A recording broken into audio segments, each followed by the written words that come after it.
Dans Genèse, au chapitre 1er, nous lirons le premier verset. Genèse 1, 1. Au commencement, Dieu créa les cieux et la terre. Puis Genèse 8, verset 22.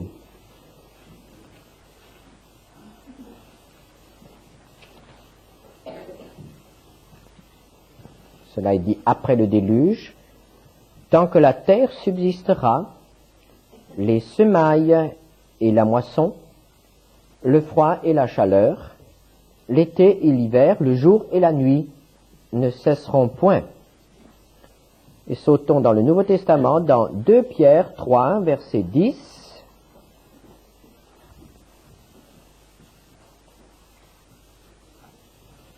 Le jour du Seigneur viendra comme un voleur.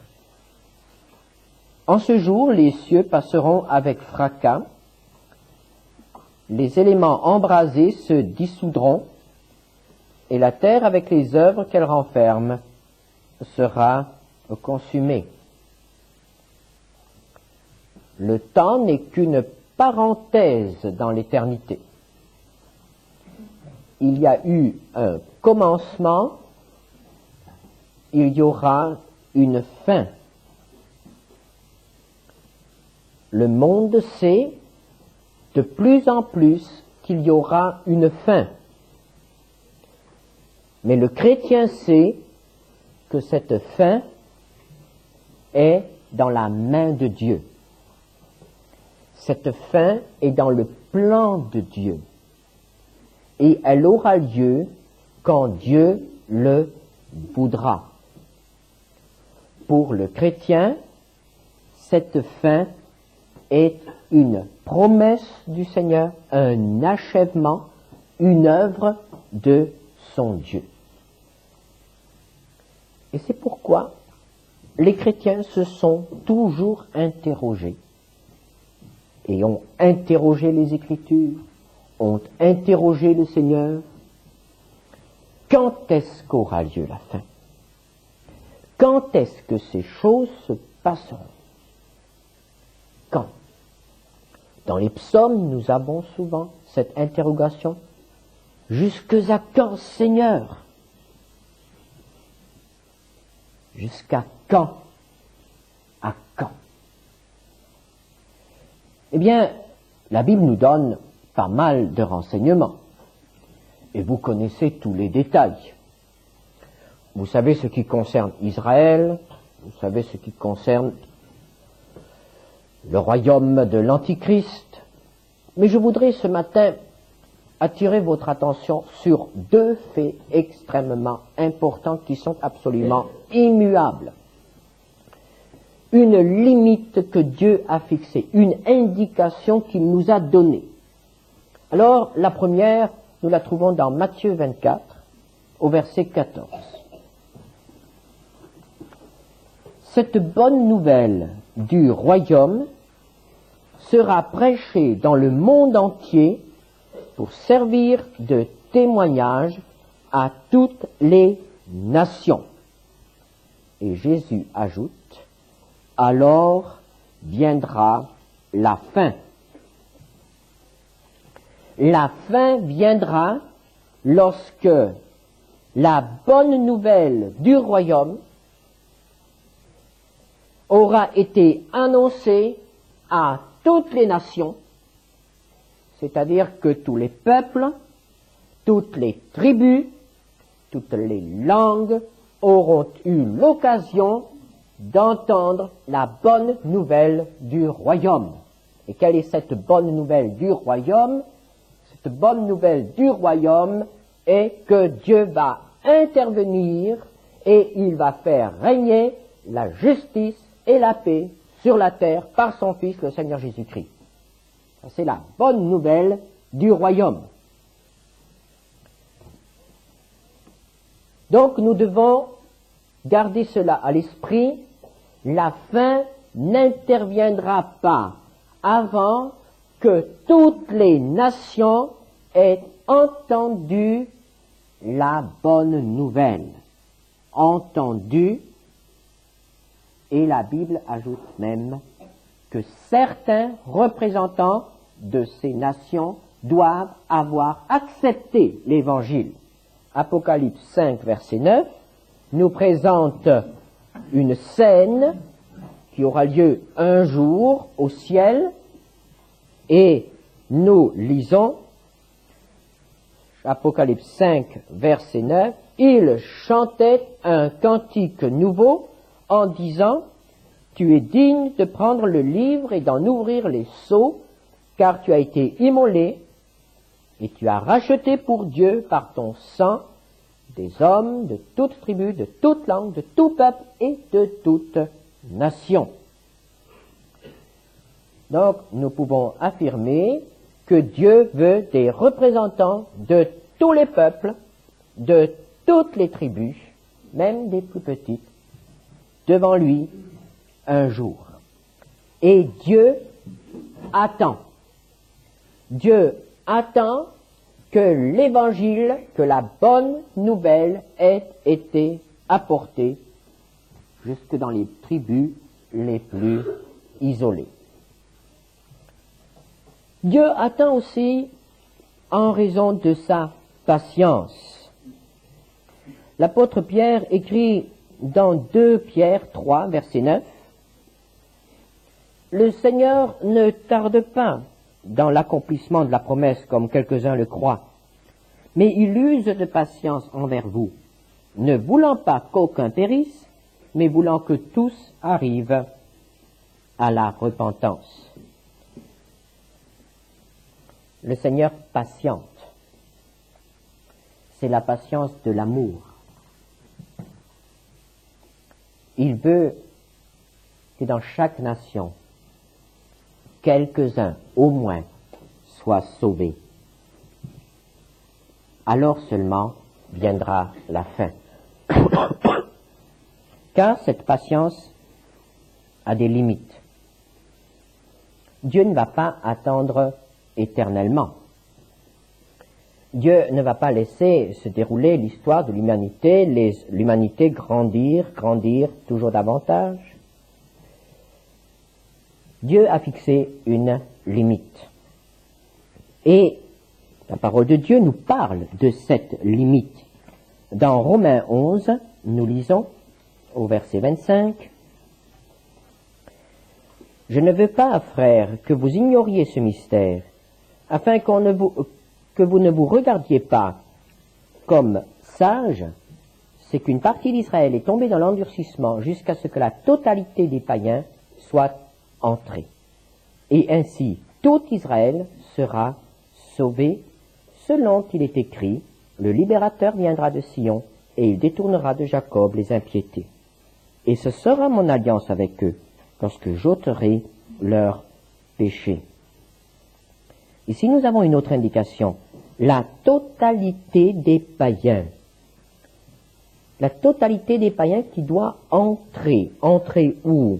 Entrer dans l'Église. Le but de Dieu, pendant cette ère, cette dispensation, c'est l'Église. Alors, Dieu veut que la totalité des païens entre dans l'Église. Est-ce que cela signifie que tous les hommes vivant à un certain moment sur cette planète doivent se convertir avant le retour du Seigneur? D'un côté, ce serait merveilleux, mais d'un autre côté, ce serait très inquiétant, parce que nous devons quand même reconnaître que le nombre d'habitants sur cette terre augmentant sans cesse, l'écart est de plus en plus grand. Il y a toujours plus de personnes inconvertis, plus de païens dans le monde. Ce n'est pas ce que Dieu veut dire. La totalité des païens, c'est un nombre, semble-t-il. Dieu a fixé un nombre. Et lorsque ce nombre sera atteint, lorsqu'il y aura un nombre que nous ne connaissons pas, de personnes qui sont rachetées, alors viendra la fin. Ce sera la totalité. Quand le quorum est atteint. si on peut dire. Le nombre que Dieu a fixé d'avance. Il n'a pas fixé d'avance ceux qui sont sauvés, mais il a fixé d'avance le nombre de ceux qui sont sauvés.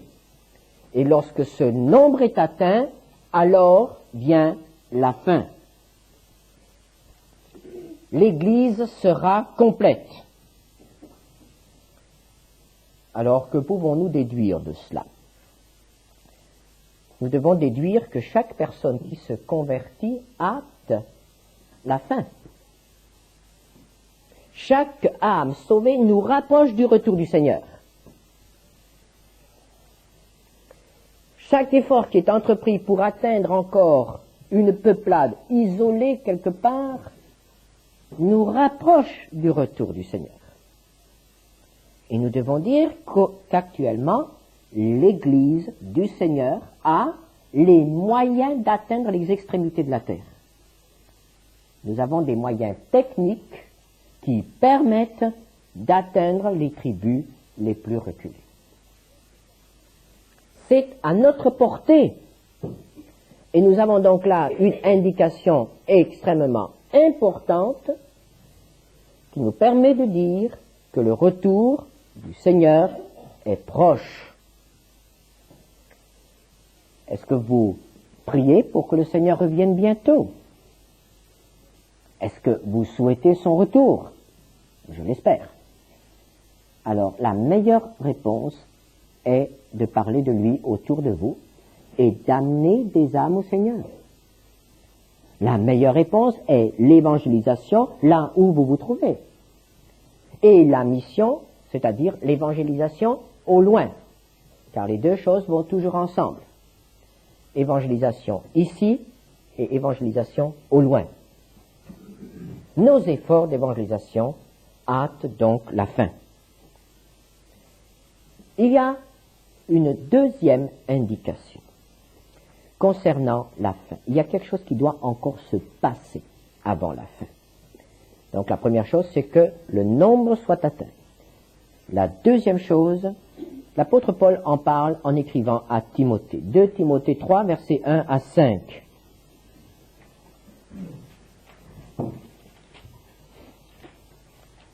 Sache que dans les derniers jours, il y aura des temps difficiles, car les hommes seront égoïstes, amis de l'argent, fanfarons, hautains, blasphémateurs, rebelles à leurs parents, ingrats, irréligieux, insensibles, déloyaux, calomniateurs, intempérants, cruels, ennemis des gens de bien, traîtres, emportés, enflés d'orgueil, aimant le plaisir plus que Dieu, ayant l'apparence de la piété, mais reniant ce qui en fait la force.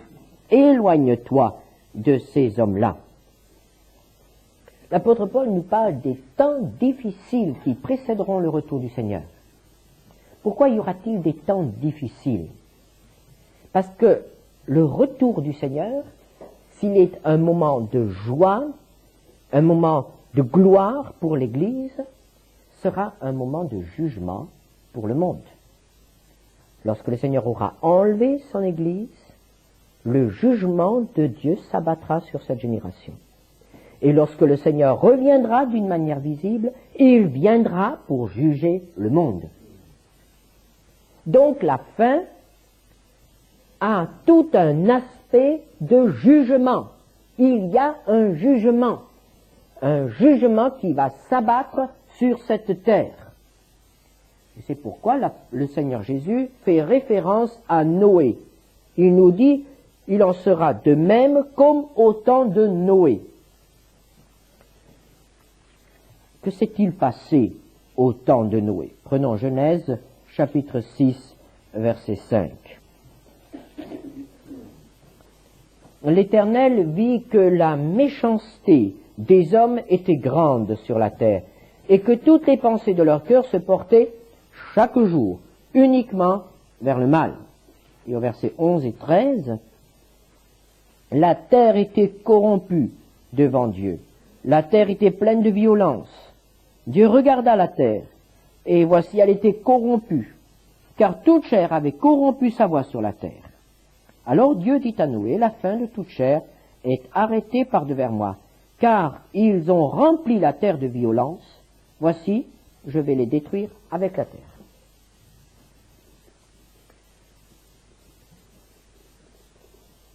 Au temps de Noé, le déluge a été un jugement, un châtiment, parce que le mal avait atteint un point culminant, un point tel qu'il était devenu insupportable à Dieu. Dieu, dans sa justice, ne pouvait pas tolérer que les choses se poursuivent ainsi. Il a décidé d'intervenir. Il a décidé de frapper cette génération perverse. Alors, quand nous essayons de nous imaginer ce qui se passait à l'époque de Noé, nous voyons que leur cœur se portait chaque jour uniquement vers le mal.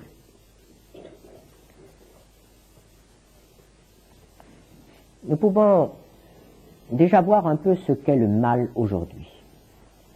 Mais je pense qu'à l'époque de Noé, cela devait être bien pire. Dans un pays comme le nôtre, une certaine forme de mal est quand même réprouvée. Le droit du plus fort n'est pas forcément le meilleur actuellement. Il y a une justice.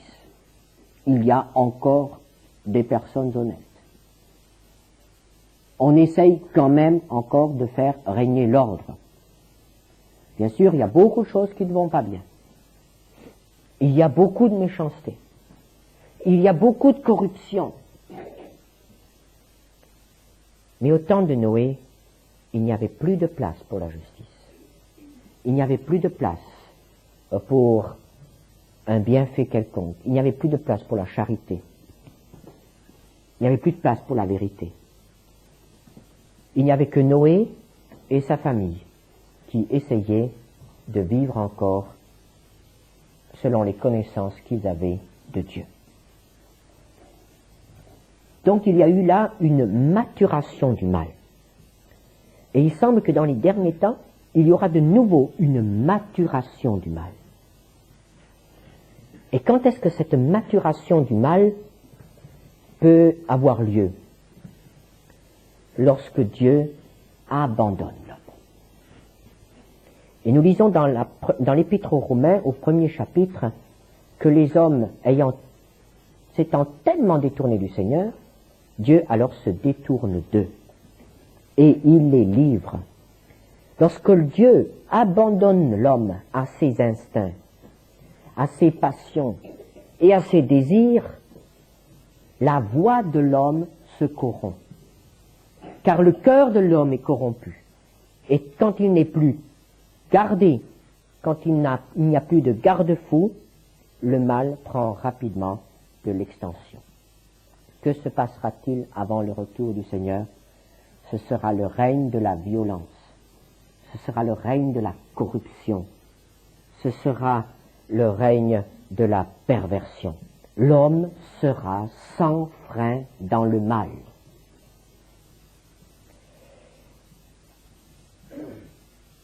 Et la religion? Eh bien, la religion ne sera pas épargnée. On pense parfois que nous allons vers une société athée. La Bible ne dit pas cela. La Bible ne permet pas de penser que les hommes seront athées avant le retour du Seigneur. Au contraire, il semble qu'il y aura une religion. Une religion qui aura pas mal d'adeptes. Les hommes seront encore religieux. Par exemple, Jésus dit, Matthieu 24, verset 24, « Il s'élèvera de faux Christ et de faux prophètes, ils feront de grands prodiges et des miracles, au point de séduire, s'il était possible, même les élus. » Alors s'il y a de faux Christ et s'il y a de faux prophètes, c'est qu'il y a des gens qui les suivent et qui les nourrissent. Donc il y a des gens qui s'intéressent à ces choses. Si la société, avant le retour du Seigneur, était une société athée, matérialiste seulement, il n'y aurait pas de raison de trouver là des faux prophètes et des faux Christ. Aujourd'hui, les gourous et autres initiateurs fleurissent. Beaucoup de maisons s'ouvrent où on peut apprendre beaucoup de choses. Mais c'est un commerce qui marche très bien. Et dans ce commerce, on invente toujours de nouveaux articles. C'est ainsi qu'un gourou prétend maintenant parvenir à faire voler les gens pour 1500 $.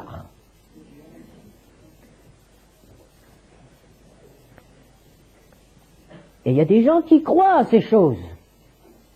Et il y a des gens qui les payent, les 1500 $.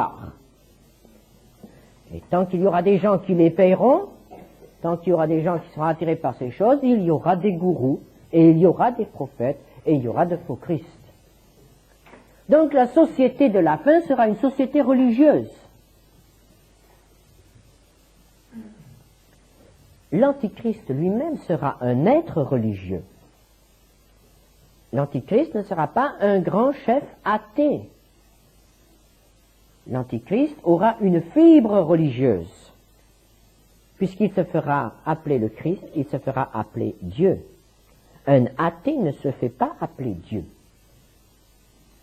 Il trouvera d'autres titres, mais il ne réclamera pas des hommes un culte qui doit être rendu à Dieu seul. Donc l'Antichrist et son acolyte, le faux prophète, sont des personnages religieux et non des athées.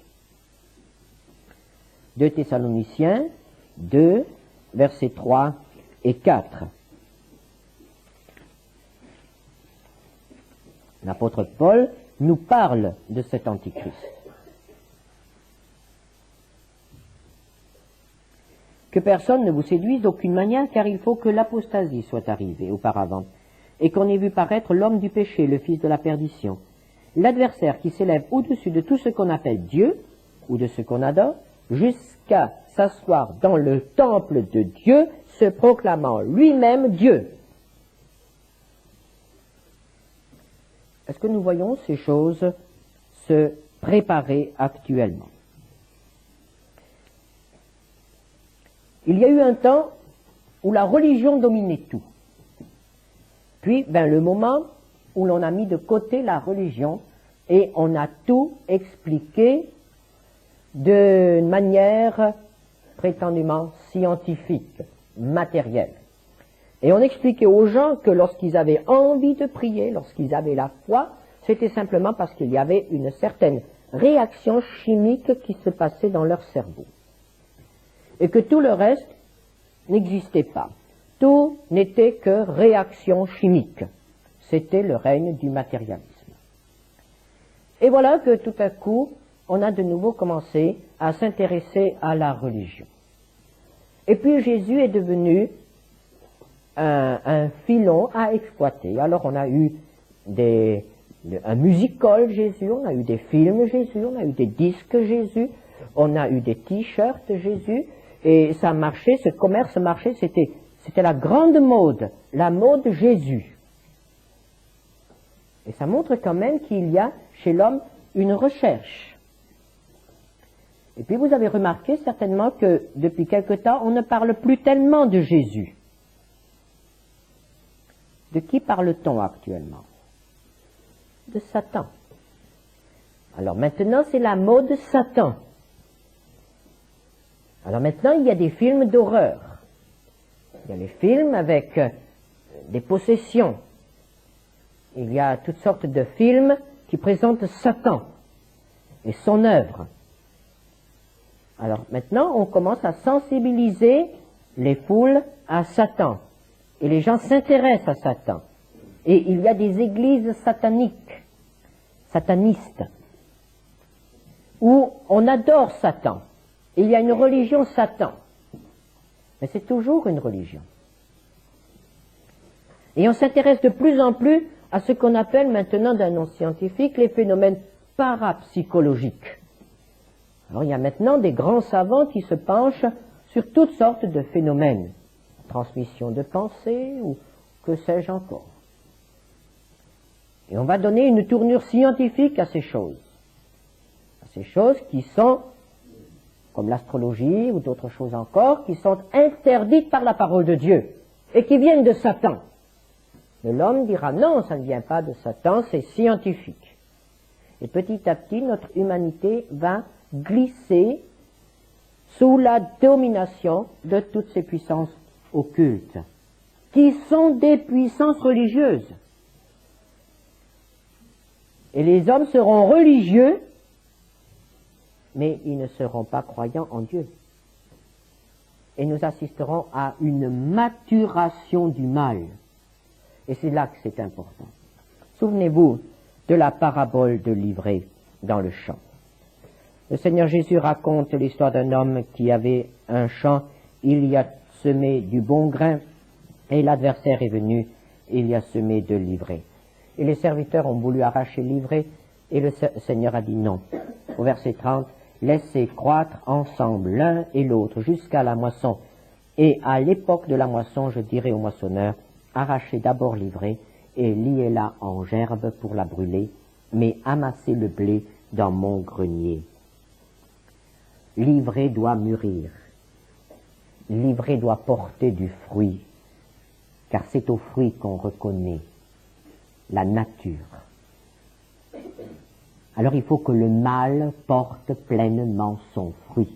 Et quand nous pensons à ce que cela veut dire, nous avons vraiment le droit de frémir d'angoisse en pensant à ce que notre humanité va encore connaître comme révélation, comme maturation du mal. Le mal doit se manifester comme étant vraiment le mal, pour qu'il n'y ait plus aucune équivoque possible, pour qu'on ne puisse plus se tromper. Parce qu'actuellement, on peut se tromper. Et ce que les uns appellent mal, les autres diront « Oh, mais ce n'est peut-être pas si mal que cela. Il y a peut-être du bon quand même dans ce que tu appelles mal. » Mais lorsque le Seigneur reviendra, eh bien, le mal sera mal et le bien sera bien. Le bien aura mûri, l'Église, et le mal aura mûri, l'anti-Église, l'antichrist. C'est pourquoi, lorsque nous entendons les grands de ce monde et tous les hommes de bonne volonté dire que petit à petit les choses vont s'améliorer, s'arranger, nous devons bien reconnaître que d'après la parole de Dieu, nous ne pouvons pas partager leur optimisme. Nous allons vers le pire et non vers le meilleur. Alors que devient le chrétien là-dedans et que peut-il faire?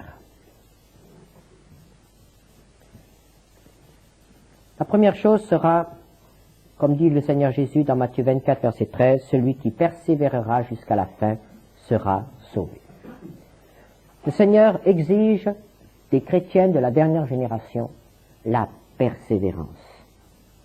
En quoi devons-nous persévérer? Si nous lisons tout le texte, nous comprendrons qu'il faut persévérer dans l'amour. L'iniquité augmentera, la charité diminuera. Ceux qui aiment malgré tout, ceux qui continuent à agir selon la vérité, selon la justice, selon la droiture, selon la charité, ceux qui continuent à agir selon la foi, ceux-là seront sauvés, nous dit le Seigneur, c'est-à-dire cela arrivera, ceux-là pourront être vainqueurs dans cette vague de méchanceté et de mal qui se déferlera sur la terre. Alors vous voyez, il n'est même pas tellement question de lutter contre ces choses. Il est plutôt question de résister. À certains moments, une armée ne peut plus aller au-devant de l'armée adverse et l'obliger à la retraite. À certains moments, une armée doit se contenter de mettre quelques bastions et de tenir ces bastions autant que possible, jusqu'à la venue du secours. Eh bien, l'Église des derniers temps, c'est cela. Tenir jusqu'à la venue du secours. tenir jusqu'au retour du Seigneur. Persévérer jusqu'à la fin. Nous ne pouvons pas changer le monde, mais nous pouvons empêcher l'adversaire de nous changer, nous. Nous pouvons plus, si la nuit devient de plus en plus noire, nous pouvons briller de plus en plus fort, de plus en plus clair. Et dans l'Apocalypse, nous voyons cela, que les deux choses se séparent. Apocalypse 22, verset 11, c'est la fin de l'Apocalypse. Que celui qui est injuste soit encore injuste. Il est livré. Que celui qui est souillé se souille encore. Et que le juste pratique encore la justice. Et que celui qui est saint se sanctifie encore. Persévérer jusqu'à la fin. Ça, c'est la première des choses. Et la deuxième, l'apôtre Pierre nous dit, 2 Pierre 3, verset 12, « Tandis que vous attendez et hâtez l'avènement du jour de Dieu. » Nous avons d'abord à attendre, parce que nous avons confiance. Nous savons qu'il accomplira ses promesses. Mais cette attente ne doit pas être passive. C'est une action positive qui nous est demandée. Et cette action positive s'appelle le témoignage, l'évangélisation. Qu'est-ce qui hâte le retour du Seigneur? Les entretiens Sadat-Begin, le voyage Carter, pour nos frères et sœurs, pour l'Église. Il n'y a aucune prophétie qui doive encore se réaliser avant la venue du Seigneur pour l'enlèvement. Aucune. Sauf la totalité qui doit être atteinte. Quand le dernier entrera dans l'Église, elle sera enlevée. Pour l'arche de Noé, ça a été comme ça. Quand le dernier qui devait entrer là-dedans est entré, la porte a été fermée. Voulez-vous que le Seigneur revienne bientôt? Alors, faites entrer des âmes dans l'Église du Seigneur. Voilà la réponse. Attendez et hâtez. Alors nous sommes au seuil d'une nouvelle année. Nous avons le privilège de vivre dans un pays où tout est possible. Nous pouvons nous réunir, nous pouvons parler aux gens dans le train, dans la rue. Si nous avons envie un jour de défiler dans la rue, nous défilons sous la protection de la police et on arrête la circulation pour nous. Nous avons de grandes possibilités. Et nous vivons dans un pays qui n'est pas pauvre. Nous-mêmes, nous ne sommes pas des plus pauvres. Donc, rien ne doit nous empêcher d'évangéliser. Ailleurs, on évangélise en n'ayant pas nos possibilités. Je viens de recevoir un rapport, je ne sais pas ce qu'il vaut, mais il paraît que dans une seule ville en Chine, on dénombre 50 000 chrétiens qui se réunissent en cachette dans les maisons. 50 000 dans une seule ville. Il y a un mouvement du Seigneur qui s'opère dans les endroits que l'on ne soupçonne pas. Parce que partout où il y a un chrétien, il se passe quelque chose. Et surtout quand il souffre. Alors n'attendons pas que nous soyons dans une situation semblable à la Chine pour qu'il y ait 50 000 chrétiens à Marseille. Le Seigneur peut le donner avant. Eh bien, une nouvelle année qui nous rapproche du retour du Seigneur. Que nous ne soyons pas les mains vides devant lui lorsqu'il reviendra. Amen. Seigneur notre Dieu, nous te remercions parce que tu vas revenir, nous le croyons. Mais tu nous rappelles, Seigneur, que nous avons aussi notre part. Et nous devons nous acquitter de nos responsabilités aujourd'hui. C'est aujourd'hui le jour du salut, aussi pour les autres. Et nous avons à le leur dire. Veuille nous garder maintenant. et permette que cette année 78 soit pour chacun d'entre nous l'occasion de porter beaucoup de fruits pour toi. Amen.